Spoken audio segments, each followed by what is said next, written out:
और अब रुक करते हैं अपनी खास पेशकश ग्राउंड जीरो के हीरोज का। और इस खास बुलेटिन में हमारे हीरोज बताएंगे आपको हर खबर की जमीनी हकीकत, वो भी सीधा ग्राउंड जीरो से। कोरोना एक बार फिर तेजी से अपने पैर पसार रहा है। कोरोना के नए मामले लगातार तेज रफ्तार से बढ़ रहे हैं। राष्ट्रीय राजधानी दिल्ली में बीते 24 घंटे में 4000 से अधिक नए मामले कोरोना के सामने आए हैं और पॉजिटिविटी रेट भी बढ़कर 6.5% पहुंच गई है, जिसके बाद राष्ट्रीय राजधानी में पाबंदियां और सख्तियां भी बढ़ाई गई हैं। अब शनिवार और रविवार को वीकेंड कर्फ्यू राष्ट्रीय राजधानी दिल्ली में लागू होगा, जिससे कि कोरोना जिस रफ्तार से बढ़ रहा है उस पर काबू पाया जा सके। लेकिन दिल्ली के बाशिंदों पर इसका असर पड़ता नजर नहीं आ रहा, क्योंकि जिस रफ्तार से और जिस तेजी से राष्ट्रीय राजधानी के बाजारों में भीड़ उमड़ रही है, ये वाकई में डराती है। दिल्ली के सरोजनी नगर मार्केट में मैं मौजूद हूँ, जहाँ की तस्वीरें वाकई में डराने वाली हैं। आप तस्वीरों के माध्यम से देखेंगे कि कितनी ज़्यादा भीड़ बाजारों में उमड़ रही है। भले ही पाबंदियाँ और सख्तियाँ बढ़ाई गई हों, जिसके तहत ऑड इवन नियमों के तहत आधी दुकानें ही खुल रही हैं, लेकिन आप साफ तौर पर देख सकेंगे कि भीड़ बेकाबू है और बड़ी तादाद में भीड़ बाजारों में उमड़ रही है और कोरोना के प्रोटोकॉल की पालना नहीं हो रही है। सोशल डिस्टेंसिंग की सरेआम धज्जियां उड़ाई जा रही हैं। साफ कहा जा सकता है कि बढ़ते कोरोना संक्रमण के बीच अगर लोग लापरवाही बरतेंगे तो ये बड़ी चुनौती राष्ट्रीय राजधानी दिल्ली सहित पूरे देश के सामने हो सकती है।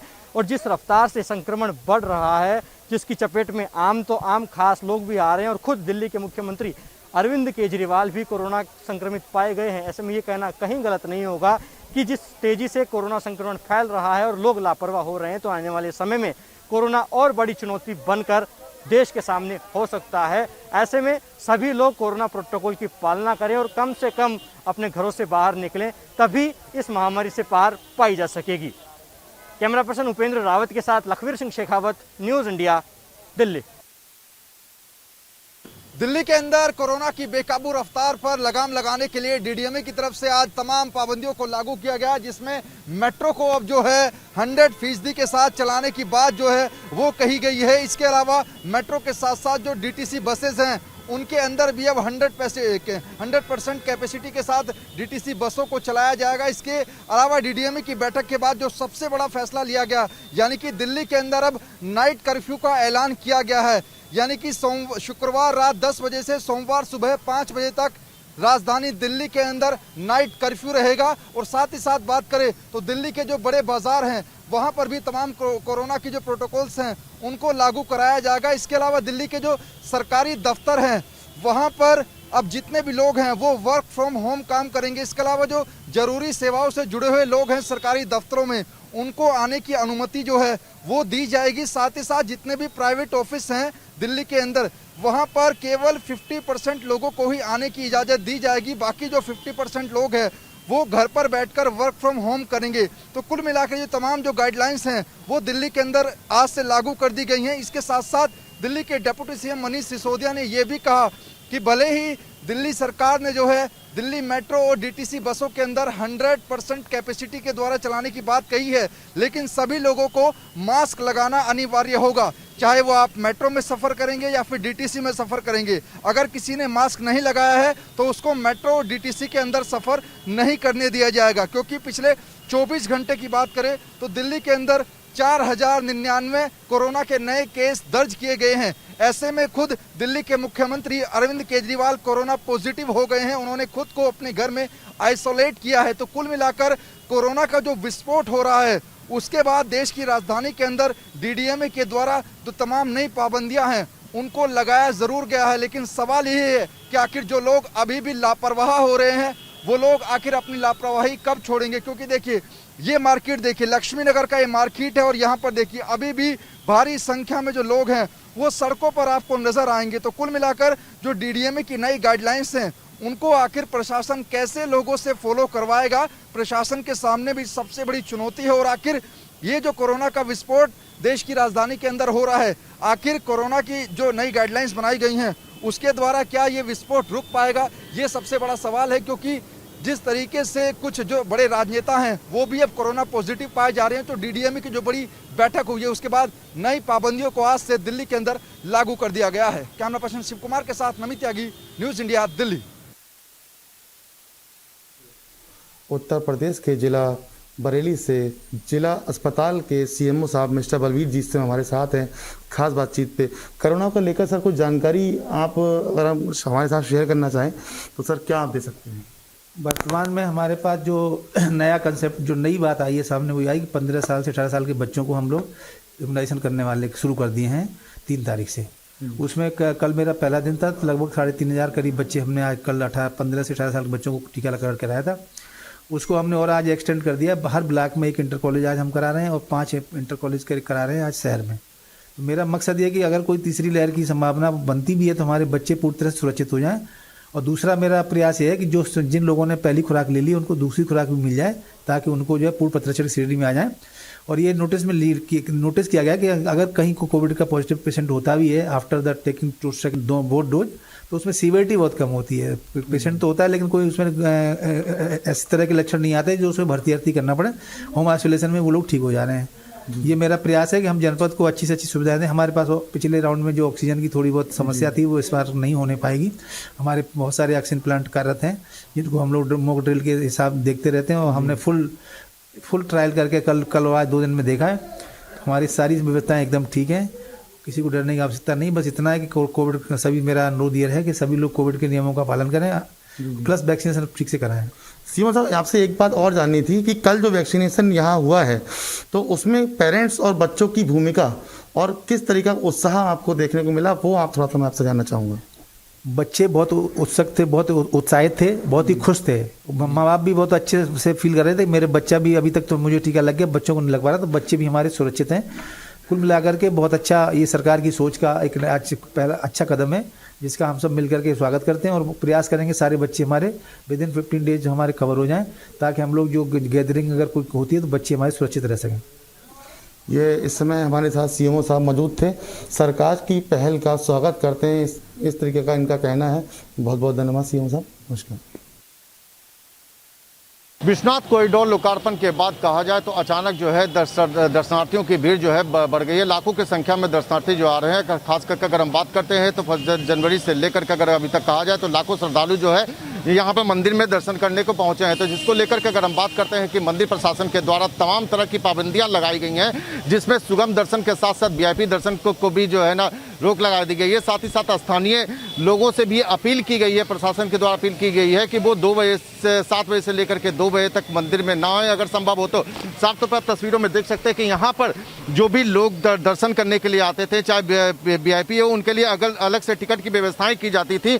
लेकिन भीड़ को देखते हुए प्रशासन के द्वारा जो है इसे रोक दिया गया है और सुगम दर्शन करने के लिए जो टिकट लगते थे वो टिकट कटना भी अब बंद हो गया है। तो ऐसे में कहा जा सकता है कि जिस तरह से कहा जाए विश्वनाथ कॉरिडोर के लोकार्पण के बाद अगर यहाँ पर दर्शनार्थियों की भीड़ बढ़ रही थी और लाखों की संख्या में श्रद्धालु जो है दर्शन करने यहाँ पहुँच रहे हैं। तस्वीरों में आप देख सकते हैं कि जिस तरह से अगर हम बात करते हैं कि लगातार कोविड की भी अगर हम बात करें कि कोविड की संख्या में लगातार बढ़ोतरी हो रही है। वाराणसी में भी इस केसेस की जो है ना लगातार बढ़ोतरी हो रही है। ऐसे में देखा जा सकता है तो दोनों तरह से जिस तरह से भीड़ बढ़ रहा था तो मंदिर प्रशासन को इसके लेकर के जो है एक कदम उठानी थी, जो उचित कदम है। साफ तस्वीरों में देखा जा सकता है कि लोग अब जो है बिना मतलब कहा जाए तो टिकट के, यानी कि चाहे वीआईपी हो चाहे आम जनता हो, सबके लिए सिर्फ एक व्यवस्था की गई है, वो भी एक लाइन में लग करके के यहाँ पे होंगे। बाबा आप लोग दर्शन कर लिए? कहाँ से आए हैं? राजस्थान जयपुर से। राजस्थान से आए हैं? राजस्थान जयपुर से। किस तरह का दर्शन हुआ? बहुत अच्छा दर्शन है, बहुत अच्छी व्यवस्था है। भीड़ भाड़ आपको देखने को मिली? हाँ भीड़ खूब है लेकिन बहुत व्यवस्था ठीक है। व्यवस्था अच्छी है, बहुत अच्छी है व्यवस्था। भीड़ मिली पर व्यवस्था बढ़िया थी, दर्शन आराम से हुए, बहुत अच्छे फर्स्ट क्लास दर्शन हुए, बहुत बढ़िया हुए।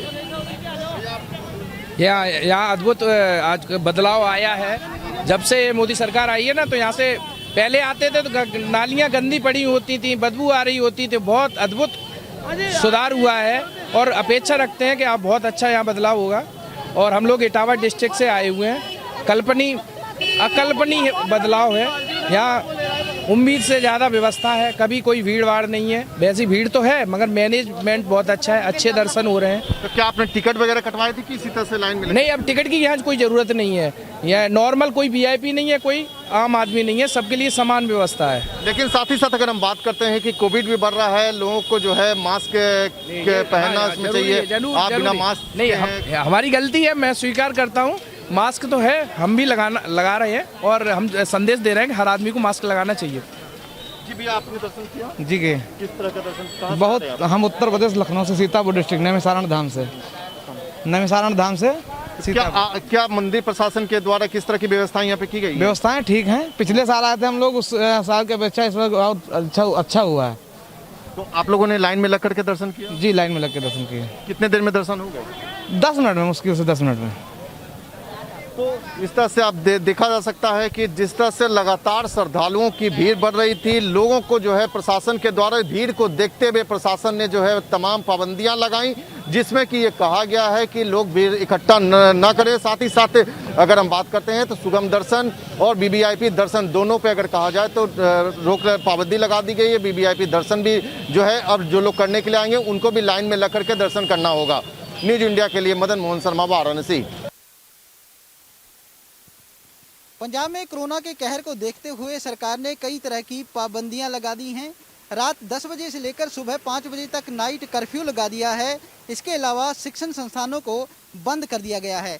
सिनेमा हॉल, मॉल्स या फिर रेस्तरां में 50% हाजिरी निश्चित कर दी गई है।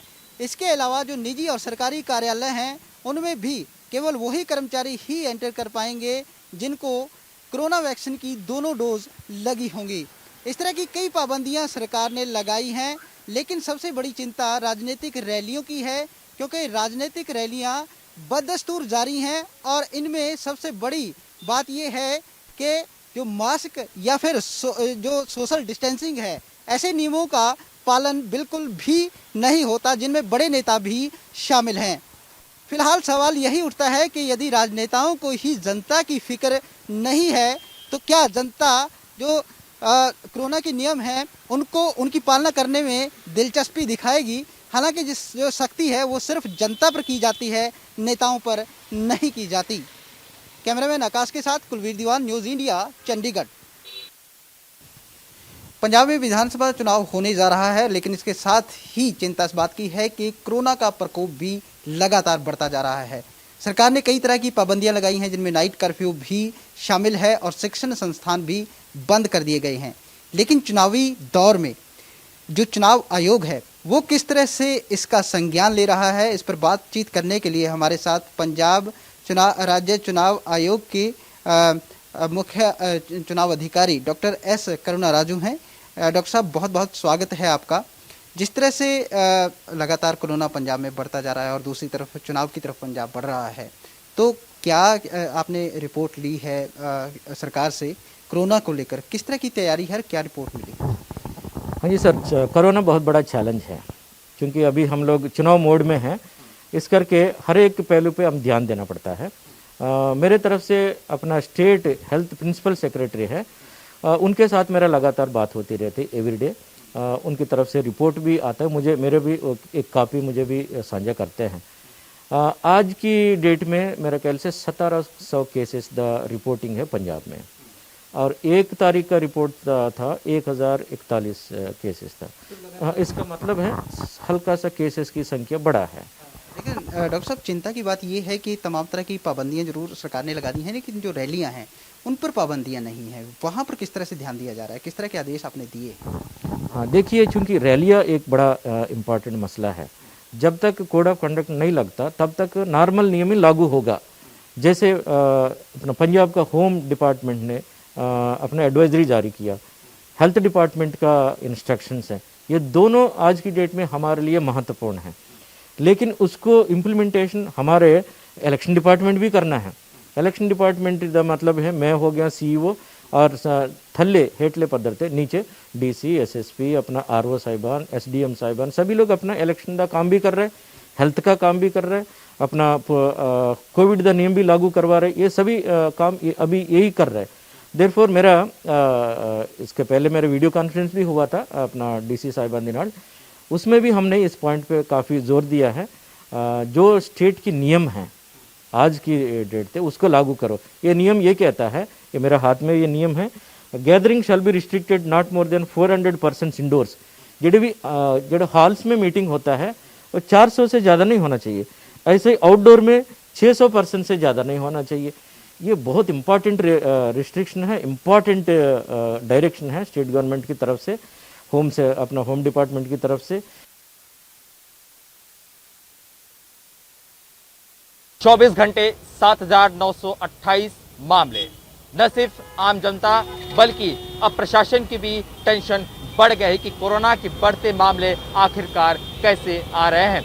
आपको बता दें कि जिस तरीके से देश की आर्थिक राजधानी मुंबई में कोरोना वायरस और ओमिक्रॉन के मामले लगातार बढ़ रहे हैं, इन सब के बीच अब मुंबई महानगर पालिका की जो महापौर हैं किशोरी पेडनेकर ने साफ तौर पे कह दिया कि अगर जिस दिन अकेले मुंबई शहर में 20,000 के आसपास मामले सामने आने लगे तो उस दिन मुंबई शहर में मिनी लॉकडाउन लगना लगभग तय हो चुका है। और इसी के साथ कक्षा 1 से लेकर 8 तक के स्कूल को बंद किए जाने से अब लॉकडाउन की सुगबुगाहट जो है मुंबई शहर में अब तेज हो चुकी है। उसी के साथ और जिस तरीके से लगातार मामले अगर बढ़ते रहे तो कुछ और चीज़ों पर प्रतिबंध लगाया जा सकता है। आपको बता दें कि मुंबई में सार्वजनिक स्थानों पर शाम के 5 बजे से लेकर सुबह 5 बजे तक लोगों के जमावबंदी पर प्रतिबंध लगाया गया है, लेकिन दिन में आपको ऐसे तस्वीरें देखने को मिलेंगी जिसे देखकर आपके होश उड़ जाएंगे।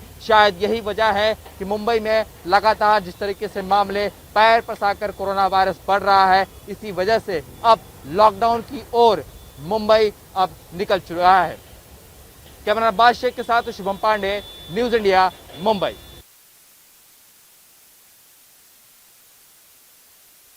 भारतीय जनता पार्टी के प्रदेश उपाध्यक्ष और पूर्व ब्यूरोक्रेट साथ ही विधान परिषद के सदस्य AK शर्मा ने अपने गृह जनपद मऊ में दोहरी घाट में एक विशाल जनसभा को संबोधित किया।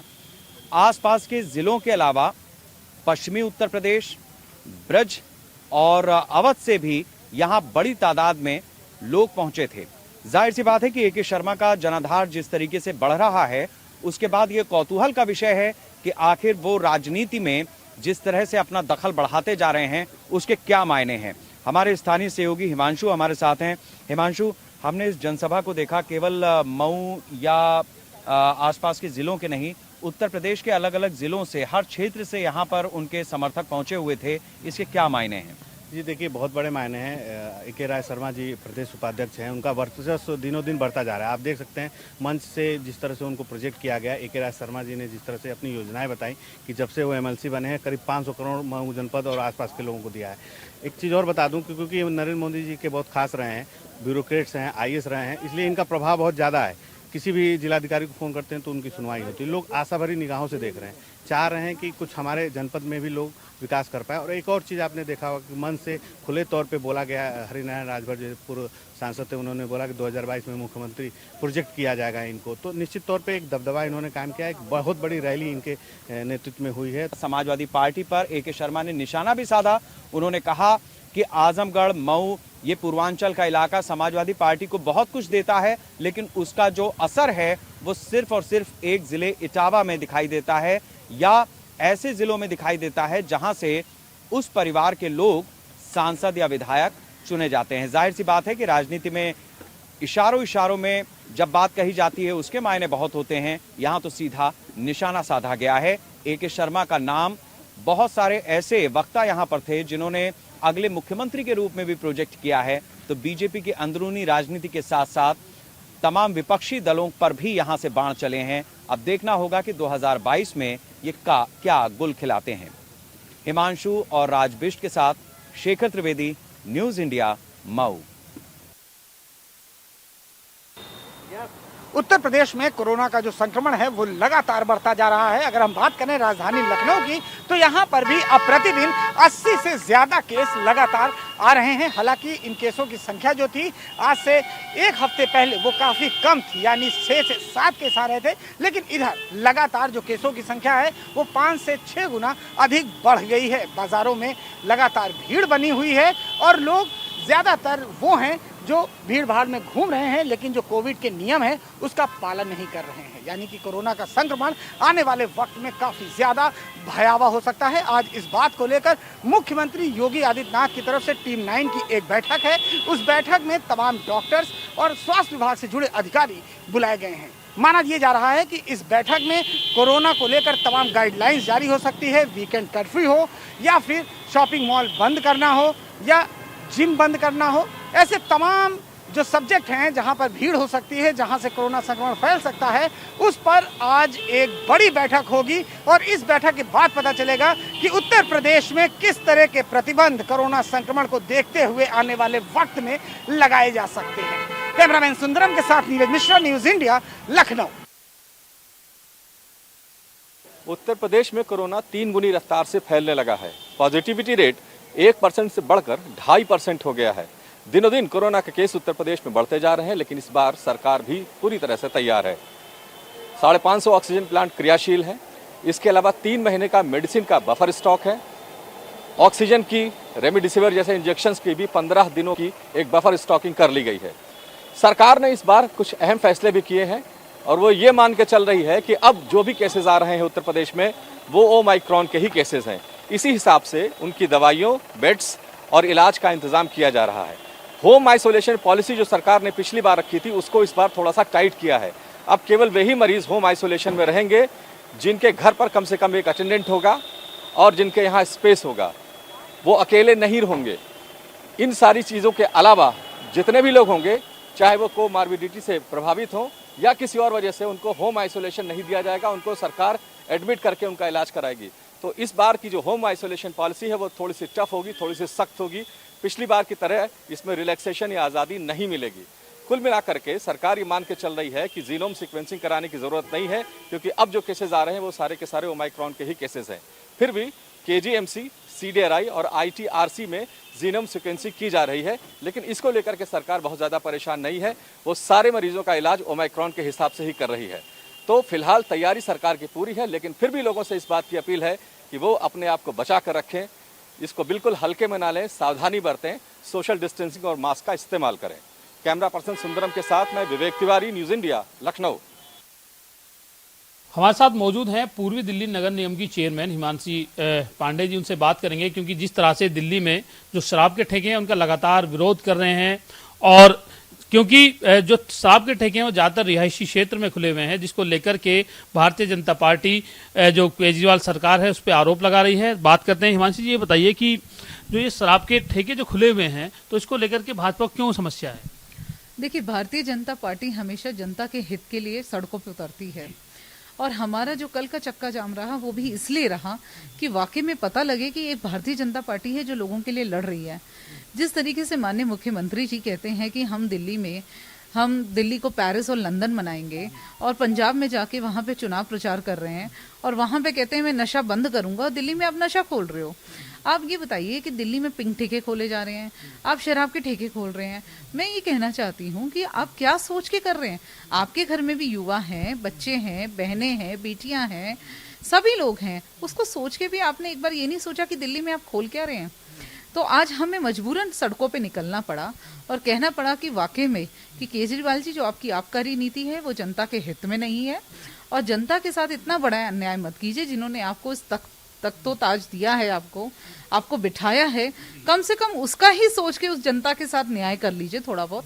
तो हमारे साथ ये थी जो है पूर्वी दिल्ली नगर निगम की चेयरपर्सन। उनका कहना है कि वो अगर रिहायशी क्षेत्र में अगर ठेके पाए गए, वहाँ उनमें खामियां पाई जाती हैं, तो उनको सील कराना लाजमी है। वीडियो जर्नलिस्ट मनीष के साथ संजीव कुमार, न्यूज़ इंडिया, दिल्ली।